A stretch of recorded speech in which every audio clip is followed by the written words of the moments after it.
Hello everyone. Today I am going to start a chapter from Geography for class 8th, and the name of the chapter is Land, Soil and Water. This chapter will be divided into three parts. The first part we have already discussed regarding the land. This is the second part in which we are going to discuss about the soil resources, and in the next part we will be discussing about the water.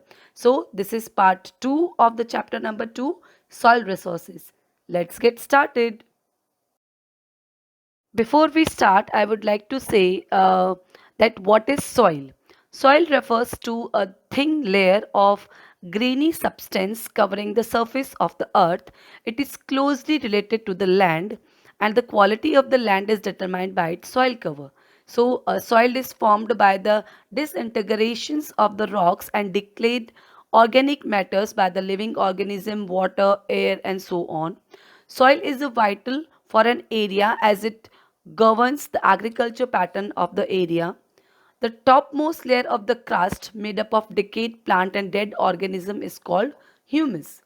Humus mixed with the disintegrated rock material to form the layered structures of the soil, and this layered structures which spread from the bedrock to the top surface layers known as the soil profile. So as you can see in this model, we have a variety of types of soils that is available in India and worldwide.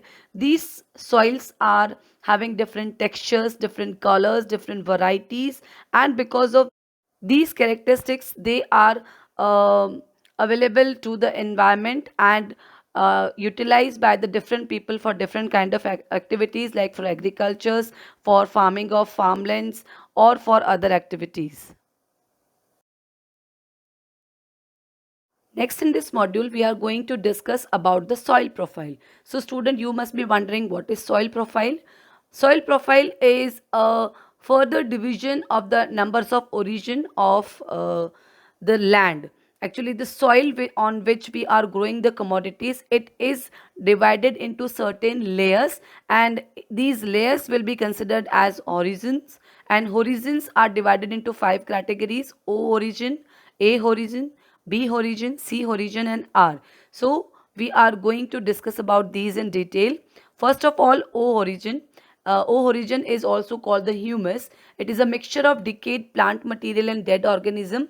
It has plant roots and soil organism. As you can see in this module, the uppermost layer of the soil is known as humus or O origin, in which the plant actually grows. Next to the O origin, we have A origin, that this is also called the topsoil.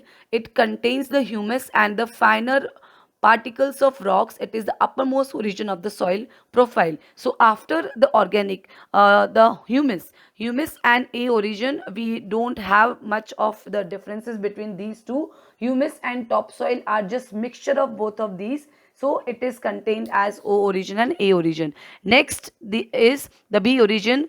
Below the A origin, we have B origin. It lies below the topsoil and contain small rock particles, soluble minerals and iron oxide. So this was the B, that is subsoil as well.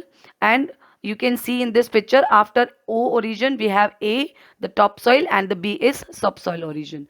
Then C origin, fragmented rock material. It lies below the subsoil and above the parent rock. It is made up of the small pieces of rocks that comes from the parent rock. Parent rock is basically the harder rock, and the small stone particles that get separated from the parent rock will be associated in the fragmented rock material, that is of C origin. And the last, we have the R origin, parent or the solid rock. The origin consists of the parent rock. It is a solid unweathered rock. Different types of parent rock and different climate produces different types of soil. So basically the color of the soil will be associated and mostly dependent on the parent rock. Like we are the children of our parent, so we have the qualities what our parents have, like someone have big eyes, blue eyes, long hairs, long height, short heights. So these are the kind of characteristics that we receive from our parents, and we will be somehow look like our parents. So the soil is also a kind of the thing which will be originated and will be associated with the parent rock. Whatever kind of the parent rock will be available, the soil will be available according to that particular type only. Next in this module, we are going to study about the types of the soils available in India. Basically, here we are explaining the six major types of soil that is available to India. First is alluvial soil, laterite soil, black soil, red soil, sandy desert soil, and mountain soil. So, what are these types of soils? I'm going to explain it. Alluvial soil, first of all, the soil is found in the northern plains and delta. It is of two types of Bangar and Khadar, and in India these are mostly found in Ganga plains. As you must be knowing that rivers are flowing in certain areas, and along with the water they are taking the types of soil and the other materials along with them, and with the passage of time as they entered in the plain areas, the soil retained over there and the water run off. So that particular soil is known as alluvial soil, and it is the best quality soil for growing any of the agriculture commodities. And in the Ganga plain, as you must be knowing this, that Ganga is the longest river in India. So the areas from where the Ganga move, we have a fertile plain areas over there, which is most appropriate for growing of agriculture commodities. Next is laterite soil. It is red type of soil found by the temperature are where the temperatures are high and there is wet and dry period. Yani somehow somewhere it is very hot, and somewhere it is very dry. So hot and dry wet conditions actually form these types of soils, and these kind of soils are available in the western Ghats and Chota Nagpur plateaus, the plateau regions and Ghats in the area. These kind of soil is available. Next is black soil or a regar. It is formed by the dark igneous rocks, lava.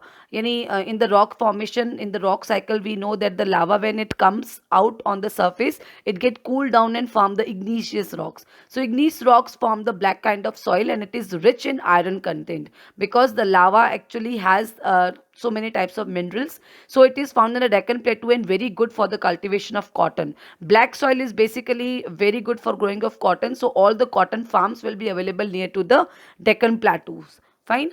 Next is the red soil. This is formed due to the weathering of the old igneous rocks in peninsular India. This red color is due to the high iron content available in this soil. As you can see in this picture, the big red farms are available. So this is the kind of red soil available. Why it is red? Because it has major quantity of iron contents. It is found in Jharkhand, Odisha, Karnataka, and Tamil Nadu. Next, that is sandy soil. This type of soil is low in organic matter and could be used for the cultivation where the water is available. Like in Rajasthan, as we all must be knowing that we have deserting soil. It look like this, and it is not useful for any of the people without the availability of water. It could be utilized for the agriculture, but the water is necessary.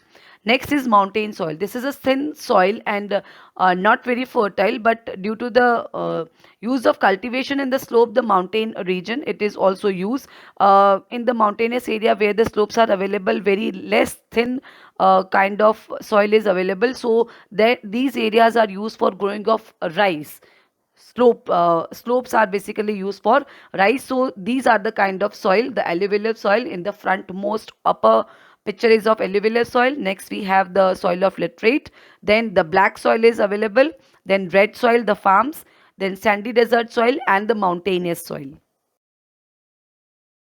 Next, we are going to discuss about the factor that affects the formation of the soil. As we have discussed earlier, that the parent rock, the relief and topography, the climate, time, and the natural vegetation are certain factors which affect the formation of the soil. Parent rock, it determines the color, texture, chemical properties, minerals contains of the soil actually. The parent rock, if it is of igneous rock, so the soil will be of black color. If it is of the laterite soil, the color will be of red color, or the sandy desert soil. So these are basically the parent. How the parent will be look like, the soil will be having the same kind of compositions. Next we have the relief and topography, both the altitude and slope. The mountainous areas, the soil formation will be of different, and in plain area the soil formation will be different. So if we are living on mountainous area, the soil will be having the different kind of qualities, and if we are living in the plain area, so the soil will be having the different qualities. Next is climate, temperature, and rainfall. If we have high temperature and good rainfall, the soil will be good. If we have high temperature and no rainfall, the soil will not be available to all like in the Rajasthan we have. And if the temperature is low and rainfall is very high, then only the soil will not be utilized. So we need a complete perfect mixture of temperature and soil for making the soil fertile. Next is time. It determines the thickness of the soil profile. Actually, it took thousands of years to form the soil, because the rock cycle itself took many of the thousands of years to form the rocks. And when those rocks get separated from the parent rock, they divided into small tiny particles and the soil formed. So it took long time. And natural vegetation, wildlife and microorganism, the decayed plant material add the humus to the soil, while the roots of the plants hold the soil and prevent soil erosion. So bacteria, fungi, protozoa causes decay of the plant and animal. So these are the things which affected the formation of the soil. Next in the module, we have the degradation of soil. Soil has a certain property such as fertility, ability to retain air and moisture that enhance the agriculture production. Under the condition of soil erosion, soil is robbed of fertility and the plants fail to grow. Human activities such as plugging and the removal of the natural vegetation help the wind, running water, and other agents in the soil erosion. Soil erosion means the top fertile layer of the soil run off with the water, and this is because of the human activity that we are performing. And what are the factors which are responsible for the causes of soil erosion? Are the uncontrollable runoff of the surface water. If the floods are there, the top fertility of the soil will run off. Overgrazing of the land, as you can see in this module, the animals that are grazing the farmland will reduce the soil fertility, and the land will convert it into the barren land. Improper farming techniques, this will also be responsible. Deforestation, that means of cutting down of forest. Overuse of chemical fertilizers and pesticides that turned the fertile soil into the barren land, and you can see in this module. Then landslides, floods, strong winds and rainfalls, and human activity, these all are the factors which are responsible for the causing of soil erosion. Next in this module, we are going to study about the conservation of soil. What is conservation of soil? The prevention, protection, and efficient utilization of soil resources is known as the soil conservation. It is praiseworthy effort made by men to prevent soil erosion in order to retain the soil fertility. Some examples are given below for conservation of the soil. First is afforestation. Afforestation means under this method, rows of trees are planted at short distances in the farm to provide shelter belt, mainly used in the coastal and dry regions. So basically, these are growing of trees in certain distances, short distances, so that the roots of the plant will conserve and store, control the soil, and the soil erosion could be reduced. Next is mulching. Mulching, in as you can see in this next picture, in the organic matter such as straw, grasses are used to cover the bare ground between the rows of plant. It helps soil to retain moisture. In the second picture, you can see this is a picture of mulching in which the plants are grown, and in the spare areas of the plant we actually put certain straws and grasses so that the soil fertility could not be reduced. Next is counter control overgrazing. The fooder should be raised as the crop because the free movement of the animal loosen the soil particles. So we should not allow our animals to move to the farmlands to graze.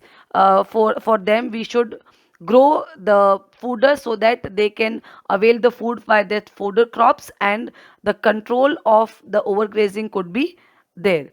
Next is rotation of the crop. As you can see in the next picture, we have a rotation of crop. We can grow different kind of crop in the alternate way so that they can grow well, because the different crop need different elements. Keep on producing one single crop on one land will reduce the kind of quality that grow on that particular land. So rotation of crop is another method, so that once we grow one thing, like in this picture we can see that once they grow the wheat, then they grow the oil seeds, and then they grow the plants, fruits and vegetables. So this is a kind of rotation through which we can restore the fertility of the soil. Next is terrace farming. As you can see in this picture, in the mountainous area where the flat land is not available, people usually do such activities for growing of rices. So terrace farming is used in the steep slope where the broad flat trenches are made in the steep slopes to cultivate different types of crops, and this will also help in reduction of the soil erosion. Then construction of dams. So in the case of floods, if we constructed the dam, that could control the water of the floods, and it will not be run through the flatland areas, and the soil fertility could be restored. And the last is intercropping. Different crops are grown in alternate rows and are shown in the different times to protect the soil from the rain wash. As you can see in the last picture, there are two types of crop which are grown interlinked, so it will also restore the soil fertility. So these are the kind of conservation of the soil. We can take these kind of action for the prevention of our soil erosion. So this is it with my presentation. Take care. Bye bye.